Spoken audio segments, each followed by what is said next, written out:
Hello friends, public voice Sinchana ಕ್ರಿಯೇಷನ್ಸ್ಗೆ ಸ್ವಾಗತ. 18ನೇ ಲೋಕಸಭೆ ಚುನಾವಣೆಯ ಪ್ರಚಾರದ ಕೊನೆ ದಿನಕ್ಕೆ ನಾವು ಬಂದಿದ್ದೇವೆ.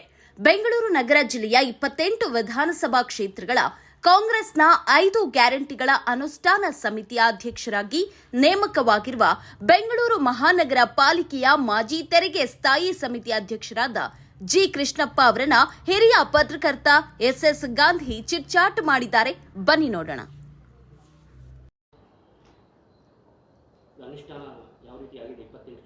28 ವಿಧಾನಸಭಾ ಕ್ಷೇತ್ರದಲ್ಲಿ ಭಾಳ ಯಶಸ್ವಿಯಾಗಿ ಗ್ಯಾರಂಟಿ ಈ ಯೋಜನೆಗಳ ಅನುಷ್ಠಾನ ಭಾಳ ಚೆನ್ನಾಗಾಗಿದೆ. ರಾಜ್ಯದ ಬಗ್ಗೆ 28 ವಿಧಾನಸಭಾ ಕ್ಷೇತ್ರದ್ದೇ ನೀವು ಕೇಳ್ತಾ ಇರೋದ್ರಿಂದ ನಾನು ಹೇಳ್ತೀನಿ. ಟೋಟಲಾಗಿ 34 ಲಕ್ಷ ಗೃಹ ಜ್ಯೋತಿ 34,37,000ಕ್ಕೂ ಹೆಚ್ಚು ಇವತ್ತು ಗೃಹಲಕ್ಷ್ಮಿ ಯೋಜನೆಯಡಿಯಲ್ಲಿ 200 ಯೂನಿಟ್ ಉಚಿತವಾಗಿ ಫ್ರೀ ಯೂನಿಟನ್ನು ಇಡೀ 28 ವಿಧಾನಸಭಾ ಕ್ಷೇತ್ರದಲ್ಲಿ ಜನ ಫಲಾನುಭವಿಗಳಾಗಿದ್ದಾರೆ. ಬೆಂಗಳೂರು ಸೆಂಟ್ರಲಲ್ಲಿ 18,85,302 ಗೃಹಲಕ್ಷ್ಮಿ ಯೋಜನೆಯಡಿಯಲ್ಲಿ ಫಲಾನುಭವಿಗಳು ಇದ್ದಾರೆ.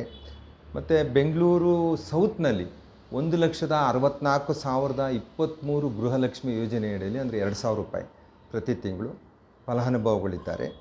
ಬೆಂಗಳೂರು ನಾರ್ತ್ನಲ್ಲಿ ಅತ್ಯಧಿಕ 2,76,686 ಫಲಾನುಭವಿಗಳು ಇವತ್ತು ಪ್ರತಿ ತಿಂಗಳು 2,000 ರೂಪಾಯಿ ಅಂತೆ ತಗೊಳ್ತಾ ಇದ್ದಾರೆ.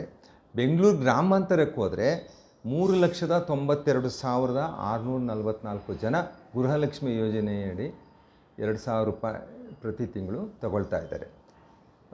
ಇಷ್ಟು ನಮಗೆ ಗೃಹಲಕ್ಷ್ಮಿ ಮತ್ತು ಗೃಹ ಜ್ಯೋತಿ ಮಾತ್ರ ಸ್ಟ್ಯಾಟಿಸ್ಟಿಕ್ಸ್ ಸಿಗೋದು.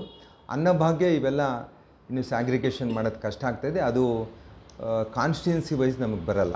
ಹಾಗಾಗಿ ಅದನ್ನು ನಿಧಾನವಾಗಿ ನಾವು ತಗೊಳ್ತೇವೆ. 100%. ಯಾಕೆಂದರೆ ನಾವು ನುಡಿದಂತೆ ನಡೆದಿದ್ದೀವಿ, ಸುಳ್ಳನ್ನು ಹೇಳಿಲ್ಲ. ದೇವ್ರನ್ನ ವಿಷಯ ತೆಗೆದುಕೊಂಡು ಬಂದು ಘರ್ಷಣೆಯನ್ನು ಮಾಡ್ತಕ್ಕಂಥ ಸ್ವಭಾವ ಕಾಂಗ್ರೆಸ್ ಪಕ್ಷಕ್ಕಿಲ್ಲ. ಅದರಿಂದಾಗಿ ನೋಡಿ, ಏನು ನಾವು ಮೊದಲು ಅಷ್ಟೇ ಅದು ಸಿದ್ದರಾಮಯ್ಯನವರ ಹಿಂದಿನ ಸರ್ಕಾರ ಏನು 165 ಆಶ್ವಾಸನೆಗಳನ್ನು ಕೊಟ್ಟಿತ್ತು, ಮ್ಯಾಕ್ಸಿಮಮ್ 99% ಆಶ್ವಾಸನೆಗಳನ್ನು ಈಡೇರಿಸಿದ್ವಿ. ಹತ್ತತ್ರ 158-59 ಆಶ್ವಾಸನೆಗಳನ್ನು ಔಟ್ ಆಫ್ 165 ಈಡೇರಿಸಿದ್ವಿ. ಈಗ ಏನು ಗ್ಯಾರಂಟಿ ಕಾರ್ಡಲ್ಲಿ ಸಿಗ್ನೇಚರ್ ಮಾಡಿಕೊಟ್ಟಿದ್ರು ನಮ್ಮ ಡಿ ಕೆ ಶಿವಕುಮಾರು ಅಧ್ಯಕ್ಷರು ಮತ್ತು ಸಿದ್ದರಾಮಯ್ಯನವರು ಅಪೋಸಿಷನ್ ಲೀಡರ್ ಆಗಿದ್ದಂಥ ಸಮಯದಲ್ಲಿ, ಅಷ್ಟೂ ಗ್ಯಾರಂಟಿಗಳನ್ನು ಕೇವಲ 6 ತಿಂಗಳಲ್ಲಿ ಜನರಿಗೆ ಮುಟ್ಟುವಂತೆ ಯಾವುದೇ ಏಜೆನ್ಸಿ ಇಲ್ದಿರ ಅವರ ಖಾತೆಗಳಿಗೆ ಡೈರೆಕ್ಟಾಗಿ ದುಡ್ಡು ಹೋಗ್ತಾ ಇದೆ. ಈ ಥರ ಬೆನಿಫಿಟ್ಸು ಇಡೀ ದೇಶದಲ್ಲಿ ಎಲ್ಲೂ ಇಲ್ಲ, ಯಾವ ರಾಜ್ಯದಲ್ಲೂ ಇಲ್ಲ. ಅದರಿಂದ ನಾವು ಈಗ ಮನೆಗೆ ಹೋದ್ವಿ ಇವರೇ, ಅಲ್ಲಿ ಗೊತ್ತಾಗುತ್ತೆ, ರಿಯಾಕ್ಷನ್ ಗೊತ್ತಾಗುತ್ತೆ ಅವರ ಇಲ್ಲ ನಿಮಗೆ ನಿಜವಾಗ್ಲೂ ನೀವು ನುಡಿದಂತೆ ನಡೆದಿದ್ದೀರಾ ಮತ್ತು ಯಾವುದೇ ಏಜೆಂಟ್ ಇಲ್ಲದ್ರೆ ನಮ್ಮ ಖಾತೆಗೆ ಹಣ ಬರ್ತಾ ಇದೆ, ಇದರಿಂದಾಗಿ ನಾವು ನಿಮಗೆ ಸಪೋರ್ಟ್ ಮಾಡ್ತೀವಿ, ಕಾಂಗ್ರೆಸ್ ಪಕ್ಷದ ಪರವಾಗಿರ್ತೀವಿ ಅಂತಕ್ಕಂಥ ವಿಶ್ವಾಸವನ್ನು ಜನ ಹೇಳ್ತಾ ಇದ್ದಾರೆ. ತುಂಬ ಚೆನ್ನಾಗಿದೆ. ಸೆಂಟ್ರಲ್ಲು, ನಾರ್ತು ಮತ್ತು ಸೌತು ಭಾಳ ಚೆನ್ನಾಗಿದೆ. ಅದು ಏನಾದರೂ ನಾವು ಚೆನ್ನಾಗಿದೆ ಅಂತ ಹೇಳಲಿಕ್ಕೆ ಈ ಗ್ಯಾರಂಟಿ ಯೋಜನೆಗಳ ಫಲಾನುಭವಿಗಳ ಒಂದು ಶಕ್ತಿ ನಮ್ಮಲ್ಲಿದೆ. ಇವತ್ತು ಎಷ್ಟೊಂದು ಜನ ಬೆಂಗಳೂರು ನಗರದಲ್ಲಿ ಶಕ್ತಿ ಯೋಜನೆಯನ್ನು ಉಪಯೋಗಿಸ್ತಾ ಇದ್ದಾರೆ, ಇಷ್ಟೊಂದು ಜನ ಗೃಹಲಕ್ಷ್ಮಿ ಯೋಜನೆ ಉಪಯೋಗಿಸ್ತಾ ಇದ್ದಾರೆ, ಫಲಾನುಭವಿಗಳಾಗಿದ್ದಾರೆ. ಅನ್ನಭಾಗ್ಯ ಇದೆ, ಯುವನಿಧಿ ಇದೆ, ಈ ಥರ ಎಲ್ಲ ಕಾರ್ಯಕ್ರಮಗಳು, ಗೃಹ ಜ್ಯೋತಿ ಇದೆ. ಈ ಎಲ್ಲ ಕಾರ್ಯಕ್ರಮಗಳನ್ನು ಜನ ಒಪ್ಕೊಂಡಿದ್ದಾರೆ. ಏನಕ್ಕೆ ಅಂತ ಅಂದರೆ ನೋಡಿ, ಬಿ ಜೆ ಪಿಯವ್ರು ಹೇಳಿದಂತೆ ಅವರು ಬರೀ ಶ್ರೀಮಂತರ ಪರವಾಗಿದ್ದಾರೆ. 2022-23ರಲ್ಲಿ 22,09,000 ಕೋಟಿ ಕೇವಲ ಈ ರಾಷ್ಟ್ರದ 22 ಜನರ ಹಣ ಮನ್ನಾ ಮಾಡಿದ್ದಾರೆ. ಅದು ಯಾರ ಹಣ? ಸಾರ್ವಜನಿಕರ ಹಣ, ಬ್ಯಾಂಕಲ್ಲಿದ್ದಂಥ ಹಣ. ಅವ್ರು ಲೋನ್ ಏನು ತೊಗೊಂಡಿದ್ರು ಬ್ಯಾಂಕ್ನಲ್ಲಿ, ಇದು ನಾವು ಹೇಳ್ತಾ ಇಲ್ಲ, state bank of reserve bank of India ಹೇಳ್ತಾ ಇದೆ ಈ ಅಂಕಿ ಅಂಶ. ನೀವು ಗೂಗಲ್ ತೆಗೆದು ನೋಡಿ. ಹಾಗಾಗಿ ನಾವು ಇದು ಕೇವಲ ವರ್ಷಕ್ಕೆ 56,000 ಕೋಟಿ ಮಾತ್ರ ಕೊಡ್ತಾ ಇರೋದು.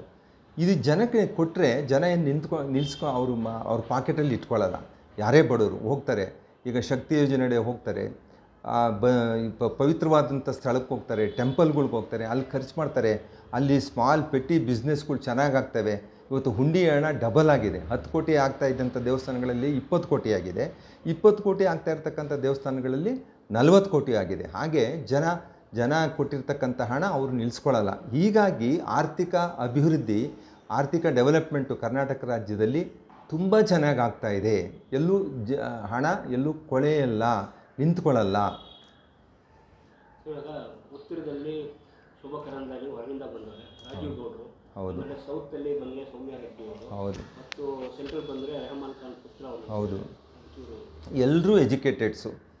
ಈಗ ಸೌಮ್ಯ ರಾಮಲಿಂಗಾರೆಡ್ಡಿಯವರು ಅವರ ಅಭ್ಯರ್ಥಿ ಇದ್ರದ್ದು ಹೇಳೋದಾದರೆ, ಒಬ್ಬ ಒಳ್ಳೆ ಎಜುಕೇಟೆಡ್ ಲೇಡಿ, ಫಾರಿನಲ್ಲಿ ಅಮೇರಿಕಾದಲ್ಲಿ ವಿದ್ಯಾವಂತೆಯಾಗಿ ಬಂದು ಆ ಅಮ್ಮ ಒಂದು ಸಣ್ಣ ಮರ ಯಾರಾದರೂ ಕಡಿದ್ರೆ ಅಥವಾ ಮರ ಕಿತ್ತಾಕಿದ್ರೆ ಪ್ರೊಟೆಸ್ಟ್ ಮಾಡ್ತಕ್ಕಂಥ ನೇಚರ್ ಇರ್ತಕ್ಕಂಥ ವ್ಯಕ್ತಿ. ಮತ್ತು ಅವರು ಶಾಸಕರಾಗಿ, ಜಯನಗರ ವಿಧಾನಸಭಾ ಶಾಸಕರಾಗಿ ನಾವು ನೋಡಿದ್ದೀವಿ, ಕಣ್ಣಾರೆ ನೋಡಿದ್ದೀವಿ. ಜನತೆಗೆ ಒಳ್ಳೆ ಸ್ಪಂದನೆಯನ್ನು ಮಾಡ್ತಕ್ಕಂಥ ಅವರು ಈ ವ್ಯಕ್ತಿತ್ವವನ್ನು ಉಳಿಸ್ಕೊಂಡು ಬಂದರು. ಒಂದು ಅನ್ಯಾಯವನ್ನು ಏನಾದರೂ ಆದರೆ ಜನರಿಗೆ ಅದರ ವಿರುದ್ಧ ಸೆಟೆದು ನಿಲ್ತಕ್ಕಂಥ ಪ್ರವೃತ್ತಿ ಆವಾಗ ವಿರೋಧ ಪಕ್ಷದಲ್ಲಿದ್ದಾಗ ನಾವು ನೋಡಿದ್ವಿ. ಪೊಲ್ಯೂಷನ್ ಫ್ರೀ ಮಾಡಬೇಕು ನಗರದಲ್ಲಿ ಅಂತ ಇರ್ತಕ್ಕಂಥ ವ್ಯಕ್ತಿ. ಮತ್ತು ಪ್ಲ್ಯಾಸ್ಟಿಕ್ ಮುಕ್ತ ನಗರವನ್ನಾಗಿ ಮಾಡಬೇಕು ಅಂತ ಹೇಳ್ತಕ್ಕಂಥ ಒಬ್ಬ ಲೇಡಿ ಹೆಣ್ಮಗಳು. ಈಗೆಲ್ಲ ಜನ ಬದಲಾವಣೆ ಆಗಿದ್ದಾರೆ. ಯಾವ ತೇಜಸ್ವಿ ಸೂರ್ಯ ಏನು ಹೇಳಿದರೂ ಒಂದೂ ನೆರವೇರಿಸಿಲ್ಲ ಆತ. ಸುಳ್ಳು ಬೋಗಸ್ ಹೇಳ್ಕೊಂಡು ಬೆಡ್ ಸ್ಕ್ಯಾಮ್ನಲ್ಲಿ ಸಿಗಾಕೊಂಡು ಯಾವುದೋ ಸಂಘರ್ಷಗಳನ್ನು, ದೇವ್ರ ಹೆಸರಿನಲ್ಲಿ ಸಂಘರ್ಷಗಳನ್ನು, ಧರ್ಮಗಳ ಮಧ್ಯೆ ಸಂಘರ್ಷಗಳನ್ನು ಹುಟ್ಟಾಕ್ಕೊಂಡು ಬಂದಿರತಕ್ಕಂಥ ಆ ವ್ಯಕ್ತಿಗೆ ಯಾರೂ ಸಪೋರ್ಟ್ ಮಾಡ್ತಾಯಿಲ್ಲ. ನಾವು ಈ ವರ್ಷ ಈ ಬಾರಿ ನಾವು ಲೋಕಸಭಾ ಚುನಾವಣೆಯಲ್ಲಿ ಈ ಬೆಂಗಳೂರು ಸೌತನ್ನು ಗೆಲ್ತೇವೆ. ಅದೇ ರೀತಿಯಲ್ಲಿ ಬೆಂಗಳೂರು ನಾರ್ತು ಆ ಅಮ್ಮ ಅಲ್ಲೇ ಅವ್ರನ್ನ ಚಿಕ್ಕಮಂಗ್ಳೂರು ಮತ್ತು ಇದರಲ್ಲಿ ಅಲ್ಲಿಂದನೇ ಆಚೆ ಕಳಿಸಿದ್ರು. ಗೋ ಬ್ಯಾಕ್ ಅಂತೇಳಿ ನಾವು ಹೇಳೋದಲ್ಲ, ಅಲ್ಲಿ ಇಡೀ ಭಾರತೀಯ ಜನತಾ ಪಕ್ಷದ ಮುಖಂಡರುಗಳನ್ನೇ ಗೋ ಬ್ಯಾಕ್ ಶೋಭಾ ಅಂತ ಕಳಿಸ್ತಾರೆ. ಇನ್ನು ಇಲ್ಲಿ ತಾನೇ ಏನು ಬಂದು ಮಾಡ್ತಾರೆ ಅಮ್ಮ? ಎಲ್ಲೋದ್ರೂ ಏನೂ ಮಾಡೋದಿಲ್ಲ. ಜನರ ಪರವಾಗಿ ಅಯ್ಯಮ್ಮ ಏನೂ ಕೆಲಸವನ್ನು ಮಾಡಲ್ಲ. ಹಂಗಾಗಿ ಅಯ್ಯಮ್ಮನೂ ಡೆಫಿನೆಟಾಗಿ ಸೋಲ್ತಾರೆ. ರಾಜೀವ್ ಗೌಡ ಸುಶಿಕ್ತರು, ವಿದ್ಯಾವಂತರು, IIM ಅಲ್ಲಿ ಇಂಡಿಯನ್ ಇನ್ಸ್ಟಿಟ್ಯೂಟ್ ಆಫ್ ಮ್ಯಾನೇಜ್ಮೆಂಟಲ್ಲಿ ಪ್ರೊಫೆಸರಾಗಿ ಕೆಲಸ ಮಾಡಿದಂಥವ್ರು, ನಮ್ಮ ರಾಜ್ಯ ಯೋಜನೆಯ ಅಧ್ಯಕ್ಷರಾಗಿದ್ದವರು, ಕೇಂದ್ರದಲ್ಲಿ MP ಆಗಿದ್ದವರು, ಒಳ್ಳೆಯ ಹೆಸರನ್ನು ಸಂಪಾದನೆ ಮಾಡ್ಕೊಂಡಿದ್ದಂಥವ್ರು. ಮತ್ತು ಇನ್ನು ಸೆಂಟ್ರಲ್ಲಿಗೆ ಬಂದರೆ ನಮ್ಮ ವ್ಯಕ್ತಿ ಒಬ್ಬ ವಿದ್ಯಾವಂತ ಯುವಕ. ಆತ ಹಲವಾರು ವಿದ್ಯಾಸಂಸ್ಥೆಗಳನ್ನು ಬೆಳೆಸಿರ್ತಕ್ಕಂಥ ವ್ಯಕ್ತಿ ಮನ್ಸೂರ್ ಅಲಿ ಖಾನ್ ಅವರು. ಅವರ ಒಳ್ಳೆ ಸಿಂಪಲ್ನೆಸ್ಸು ಜನರಿಗೆ ಇದಾಗಿದೆ, ಭಾಳ ಚೆನ್ನಾಗಿದೆ. ಎಲ್ಲೋ 3ಕ್ಕೆ 3 ಗೆಲ್ತೀವಿ ಅಂತಕ್ಕಂಥ ಅಭಿಪ್ರಾಯನೇ ವ್ಯಕ್ತಪಡಿಸ್ತೇನೆ.